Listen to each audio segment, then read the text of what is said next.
I can't even explain it. It's something, you can feel it in your chest, and it would even keep you up at night even thinking about it. And, once you start, you can't stop, and it just sucks everything decent about you right out of you without realizing at the time that that thing would temporarily, artificially make me feel better would be the thing that would eventually almost destroy my life.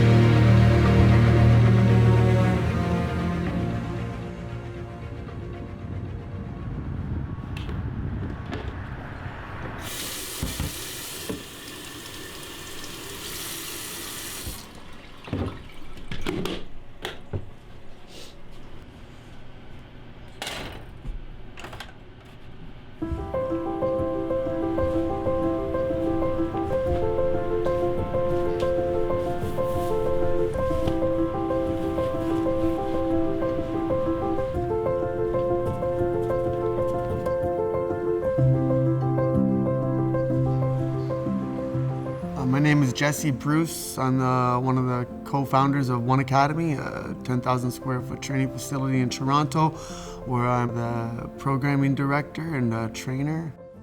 I'm also a professional obstacle course racer.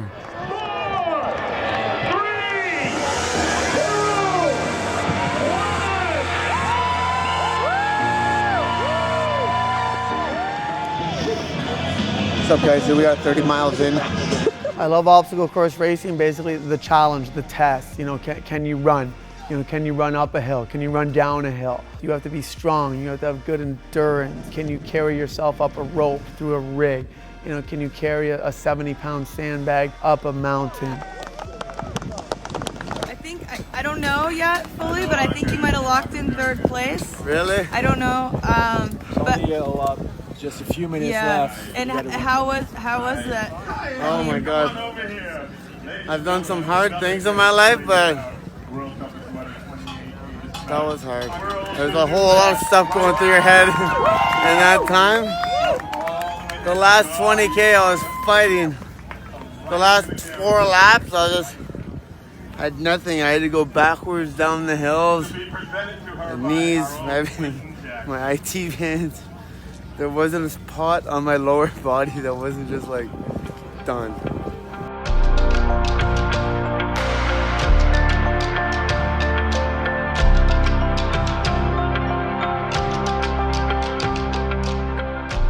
Jesse has an ability to enter this place that we call the pain cave, which is unlike anything else. He's just able to endure the most insane amount of suffering, and he does it with almost pleasure. I probably won first place over, I think I'm pushing 50 maybe now. That first obstacle course I did was a 5K up and down the mountains. Since then I've done over 100. I've done 24-hour events. I've done world championships. I've been on Canada's pro team. I've represented my country, overseas in the U.S. All stuff I never ever would have thought possible or didn't even think would be a part of my life.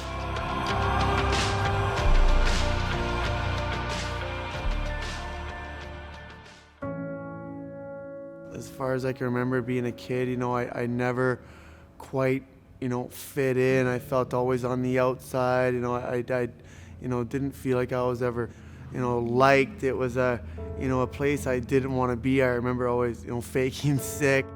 Drugs and alcohol became a part of my life around grade 7, grade 8. I wasn't very happy either. And I remember my very first time ever drinking, and it was an escape for me. It was something that made me, feel different. I wasn't the skinny, weak kid that people didn't seem to want to be around. I felt like I was a different person, more popular, more funny. No matter how, bad I felt, no matter how sad I felt, I could drink and even temporarily make that go away. But without realizing at the time that that thing would temporarily, artificially make me feel better would be the thing that would eventually almost destroy my life.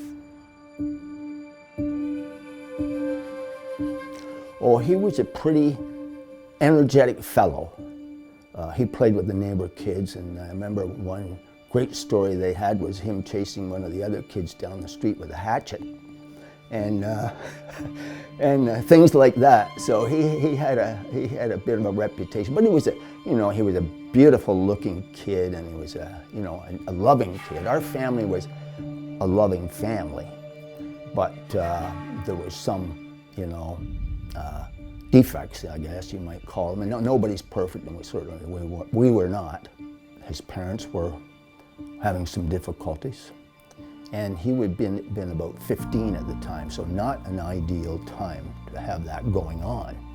About that time, he started to, again, same kid who was running down the street with a hatchet. He liked to get into things and raise hell, really.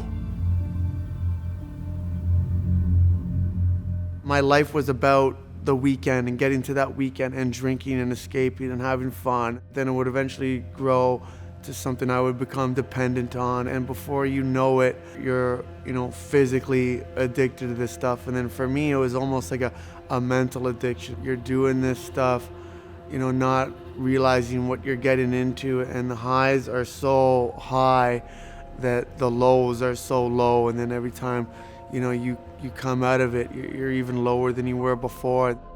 I had to be high or stay drunk, because if I wasn't, I wanted to die. I was in such a dark place. I lost the girl I cared more about, everything. My life was falling apart. I was constantly disappointing my parents. I was kicked out of school. I was already in and out of group homes and in the courts and in trouble with the law. And I just, I had nothing to feel good about. When you watch somebody struggle, you're struggling yourself, really. It was difficult for everybody. My mom struggled with the same things I struggled with. She went and got help. It was amazing watching her turn around and, again, but no matter how much she struggled and we all struggled, we knew she always loved us. Having struggled with the same thing, she always had my back and understood and wanted me to get help and wanted me to get better. She saw, potential in me. She saw the good in me. Here, look at this one, Pops. His mother had breast cancer when he was roughly 3 or 4. That, though, was dealt with at that time. His mother was a very determined, fearless person. Gee, I wonder where he got that. When he was 15, 16, then that cancer came back, and the family came back together. But Jesse was still struggling with his addiction issues. I would get into fights. I got charged with assault. I got in a fight at the school. So I was in adult prison when I was fresh, 18 years old. And then once you're in that court system, they put you on probation. And one of the stipulations was always no drinking. And, I was a drug addict, alcoholic. I had to drink. And I was in and out of prison. I spent about 2.5 years of jail from the time I was maybe 18 years old to 23 years old. All the same stuff, all fighting, all breaches of probation. And man, you watch your son shuffling along in an orange prison suit, chains clanking. That's something you never forget. Going through that depression, that darkness, was worse and harder than any prison cell I was ever in. Like, I remember not being able to talk to even my mom, who was my best friend, or my parents, and just suffering with this alone. And how do you tell your parents you want to die, you don't want to live no more?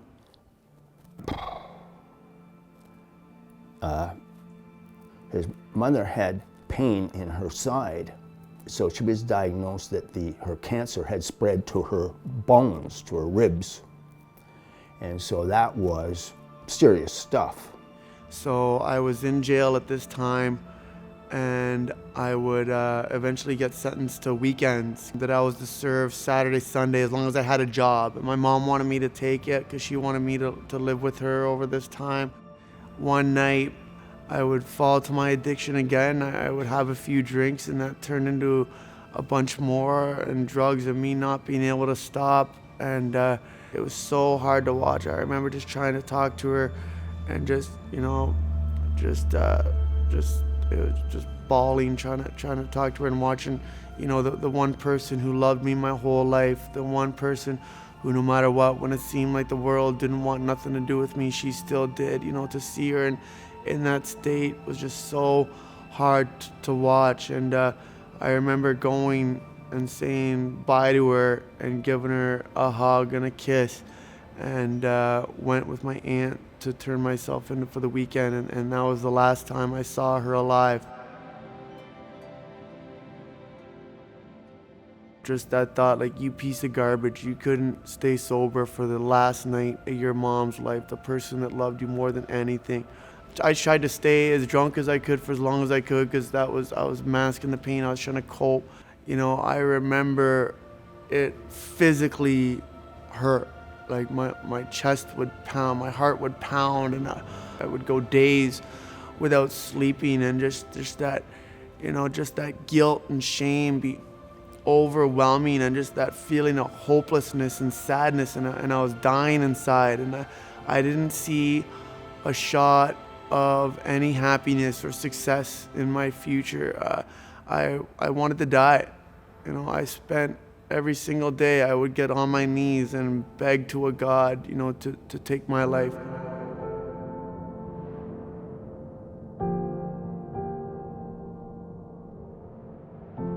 One of the first points when I wanted to turn my life around, I remember I was in this apartment. It was here just in that window over there.